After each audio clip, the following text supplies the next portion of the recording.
ইয়া আইয়ুহাল ইনসান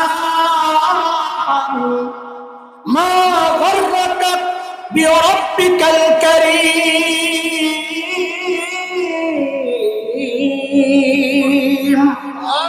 ও মানুষ, তোমারে কে ধোকায় ফেললো তোমার ওই করিম রবের ব্যাপারে? আরে কার কাছ থেকে কি পেয়ে তুমি তোমার করিম রব হয়ে গেল? খুব মনোযোগ, শেষ মুহূর্তের কথা। দেখেন, ডাক্তার শুনলাম, বললাম, তর্জমা করলাম, কিন্তু ডাক্তার ওজনটা কত এটা এখনো আমরা বুঝতে পারি। বুঝার জন্য কিছু শব্দ বোঝা লাগবে। শব্দটা বলেন তো, কে দেখেন আমাদেরকে? রব্বে করিম, এখানে দুইটা শব্দ আছে, একটা হচ্ছে করিম আর একটা হচ্ছে রব। বলেন করিম আর বলেন করিম আর।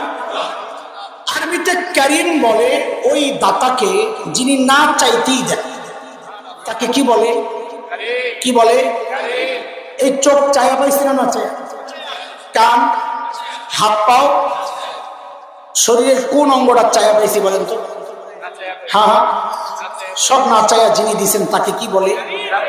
করিম। রব না, কি বলে?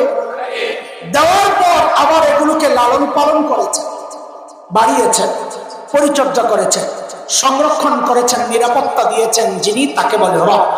তাকে বলে, বলেন তাকে বলে। দেখেন, আমি তো একটু অর্থ বললাম, কিন্তু এখনো ডাক্তার ওজনটা আমরা বুঝি নাই। একটা উদাহরণ শুনি তো ওজনটা বুঝে আসবে। একটা উদাহরণ শুনি। আচ্ছা বলেন তো, মানুষের মধ্যে আমাদেরকে সবচাইতে বেশি ভালোবাসেন যে মানুষটাকে? সবাই বলেন না, আরে একসাথে বলেন না। আরে শুনতেও তো মজা লাগে, ওই ওই আওয়াজে, ওই ডাকে যে কি মধু আল্লাহ রাখছেন। আরে মার কলিজায় যে কত দরদ আর মায়া আর মমতার ভালোবাসা, এটা মা ছাড়া দুনিয়ার কেউ বুঝবে না।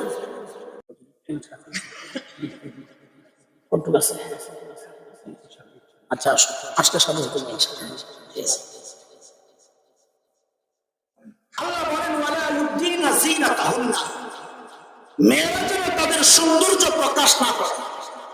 মুফাসসিররা বলেন এটা হচ্ছে পর্দার মূল পয়েন্ট, সৌন্দর্য গোপন করা। কাজে কোন নারী যদি ঝালার চটকায় দিয়ে নিজের সৌন্দর্য গোপন করে, তো ইসলাম বলবে সে শরিয়া অনুযায়ী পর্দা করেছে। কোন নারী যদি নিজের ঘরের কাঁথাটা মুড়ো দিয়ে সৌন্দর্য গোপন করে, তো ইসলাম বলবে সে শরিয়া অনুযায়ী পর্দা করেছে। কিন্তু কিন্তু কোন নারী যদি ঝিকঝাক বোরকা, রং বেরঙের বোরকা, ফ্যাশনের বোরকা, ডিজাইনের বোরকা, আকর্ষক টাইট ফিট বোরকা পরে পর্দা করে, ইসলাম বলবে সে শরিয়া অনুযায়ী পর্দা করে নাই।